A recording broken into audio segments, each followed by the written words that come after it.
Friends, সবাই তোমরা কেমন আছো? আশা করছি তোমরা সবাই ভালো আছো। So welcome to Bengali blogs. তো আজকে তোমাদের একটা নতুন জায়গায় নিয়ে এসেছি দেখানোর জন্য। এর আগের ভিডিও তো তোমাদের দেখিয়েছিলাম রামকৃষ্ণ মিশন শেলার চারপাশটা আর নদীর ধারটা। তো আজকে এই নদীর থেকেই তোমাদের এর আগে নদীর পাশে দাঁড়িয়ে তোমাদের বলেছিলাম যে সামনে একটা ব্রিজ আছে, হ্যাঙ্গিং ব্রিজ। তো সেই ব্রিজ যদি কোনোদিন আসি তো তোমাদের দেখাবো। তো আজকে সেই জায়গায় আমি এসেছি। তো তোমরা এই সাইডে দেখতে পারছো আমার পিছনে রামকৃষ্ণ মিশনটা ওই সাইডটাতে, ওখান থেকে নদীর ধার ধার বয়ে আমি এই ব্রিজে। তো এখন আমি এই হ্যাঙ্গিং ব্রিজটার উপরে আছি। তো এখন সন্ধ্যা হয়ে গেছে, প্রায় পাঁচটা মোটামুটি প্রায় বেজে গেছে। তো সূর্যও ডুবে গেছে, তো একটু পরে এখানে অন্ধকার হয়ে যাবে। তো আমি এই ব্রিজটার উপরেই আছি, আমার সঙ্গে এক ভাই এসছে। তো ও পিছনেই আছে, ও ফটো তুলছে। তো আমি ব্রিজটার আরেক মাথায় চলে এসেছি হেঁটে হেঁটে। তো তোমাদের এই মাথার থেকে আমি দেখাচ্ছি কি আছে নেই। ব্রিজটা খুবই সুন্দর। তো যদি ব্রিজটা ওই দিক থেকে পার হয়ে যায় তাহলে এদিকে একটা রাস্তা দেখা যাচ্ছে, এই রাস্তা দিয়ে উপরে উঠবে। এই যে রাস্তাটা, এই রাস্তায় হচ্ছে একটা রাস্তা আছে জঙ্গলের মধ্য দিয়ে। তো এখানে এই রাস্তার মধ্য দিয়ে গেলে, আমার ডান দিকে গেলে এখন শেলা বাজার পাওয়া যায় এই রাস্তা দিয়ে, কিন্তু জঙ্গলের ভিতর যেতে হয়। আর এই সাইডটাতে গেলে রাস্তা এখানে শেষ। আর এই জঙ্গলটা যে পিছনে আমাদের জঙ্গলটা, এই জঙ্গলটা মহসিনরাম ডিভিশনের আন্ডারে।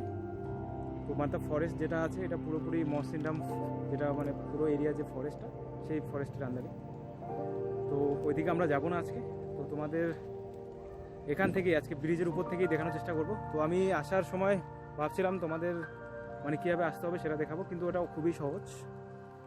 খুবই সহজ বলতে ওটাই মিশন থেকে, আমি ওখান থেকে মিশন থেকে যদি আমি বের হই তাহলে রাস্তা নদীর ধার ধার হয়ে এই কোনায় চলে আসবো, তারপর ব্রিজটাতে মানে পেয়ে যাব।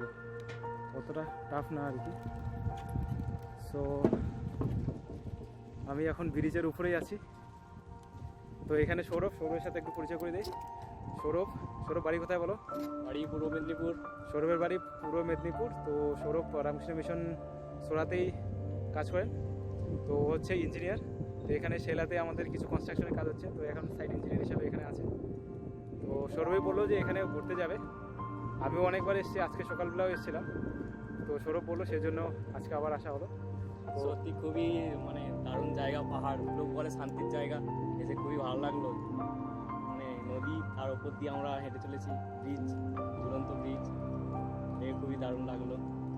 তো সৌরভ সত্যি জায়গাটা খুবই সুন্দর। আর সকালবেলা খুবই হাওয়া ছিল আর কি, প্রচণ্ড হাওয়া ছিল, এই ব্রিজটা মানে কাঁপছিল। তো ঠিক আছে সৌরভ, এনজয় করে দিকে, আমি একটু সবাইকে দেখে আসি এদিকে। তো এই জায়গাটা আমি মাঝখানে দাঁড়িয়ে মানে দাঁড়াতে পারছিলাম না মাঝখানে থেকে, মানে এমনই অবস্থা ছিল, মানে কাঁপছিল পুরো ব্রিজটা। সকালবেলা খুবই ঠান্ডা হাওয়া থাকে, আর এত স্পিডে হাওয়া, মানে কী বলবো, আমার যে মানে যদি আমি কথা বলি সেটা হয়তো আমি আপনারা শুনতেও পারতেন না। তো এখন এই যে মাঝখানে আসা শুরু করেছি, হাওয়া প্রচণ্ড মানে বইতে শুরু করেছে। আর এই সাইডটা খুবই মানে মাঝখানটা খুবই হাওয়া আছে। তার কারণটা আমি একবার বলছি আপনাদের। দেখুন ক্যামেরা নিজে অটোমেটিক ঘুরে যায়, ঠিক আছে? তো এই আপনারা দেখতে পাচ্ছেন যে এখানে যে কী বলবো, দুই পাহাড়ের মাঝখান দিয়ে নদীটা এসছে।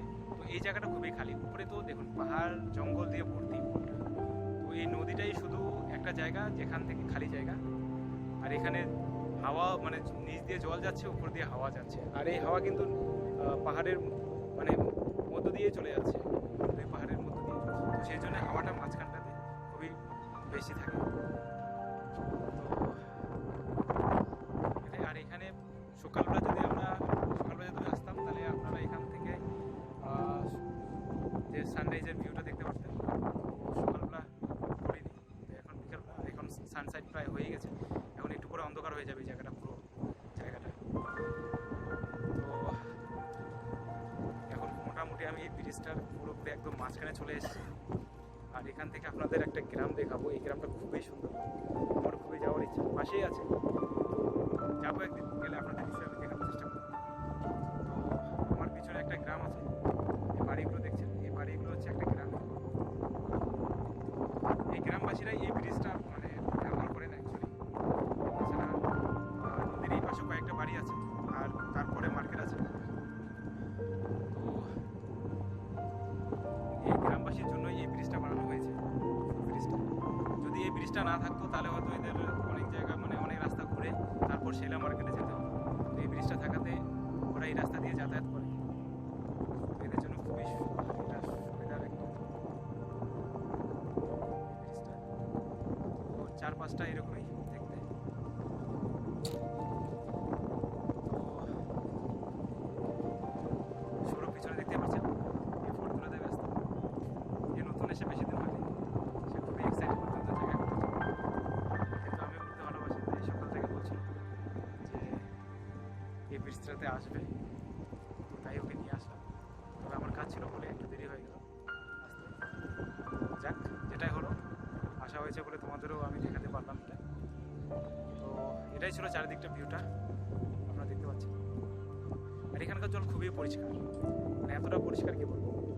যদি এখানে একটু দেখা যেত তাহলে আমি দেখে দিতে পারতাম, নিচে যে পাথরগুলো আছে বালুগুলো আছে সেগুলো পর্যন্ত দেখা যায়, মানে এতটা পরিষ্কার।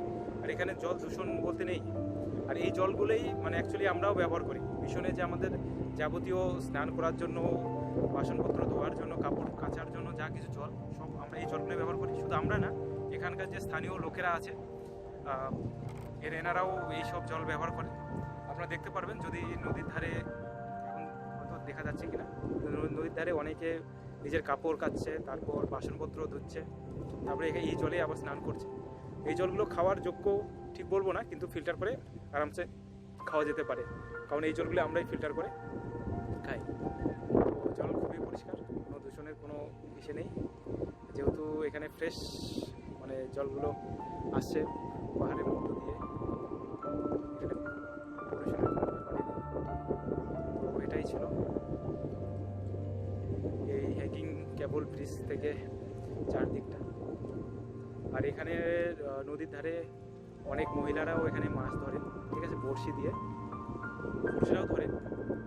তবে এখানে যেহেতু নেট দিয়ে মাছ ধরা খুব মানে নিষেধ আছে, বারণ আছে, তাই এনারা মানে বড়শি দিয়ে মাছ ধরেন। যদি নেট দিয়ে কাউকে মাছ ধরতে দেখে তাহলে হয়তো এদের 10,000 টাকার মতো ফাইন দিতে হয়।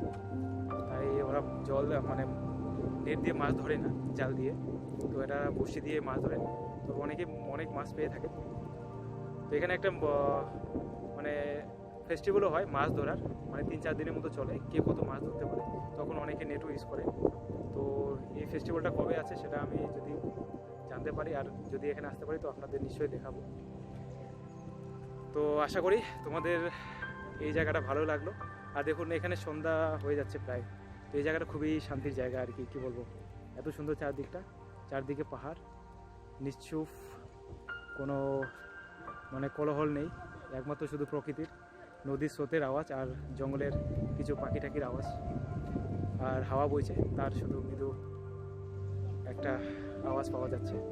তো এটা খুবই শান্তির জায়গা, এখানে আমরা যদি বসে থাকতে পারি কিছুক্ষণ। তো আর বসে থাকবো না, কারণ অনেক রাত হয়ে গেছে, আমাদের আবার একটু যেতে হবে।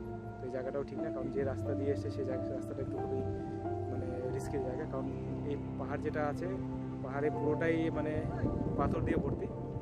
তো এই পাথর মানে কখন পড়বে না পড়বে কোনো বলা যায় না, তো বেকার রিস্ক নিব না। তো আমরা তাড়াতাড়ি বেরো যাবো আর কি একটু পরে। তো আশা করি তোমাদের এই ভিডিওটা ভালো লেগেছে। যদি ভালো লেগে থাকে প্লিজ কমেন্টে তোমরা জানিও, আর যদি কারো কিছু জানার থাকে সেটাও জানিয়ে দিও কমেন্টে। আর যদি ভিডিও সত্যিই ভালো লেগে থাকে তো প্লিজ লাইক করো আর শেয়ার করতে ভুলো না। সো দেখা হচ্ছে তাহলে এরপরে ভিডিওতে। তো আমরা এখন বের হয়ে যাব, তারপর এরপরে নতুন ভিডিওতে তোমাদের ইন্টারেস্টিং কিছু ভিডিওতে তোমাদের সঙ্গে দেখা হচ্ছে। তো ততক্ষণে তোমরা ভালো থেকো আর সবার খেয়াল রেখো। ওকে, টাটা, বাই।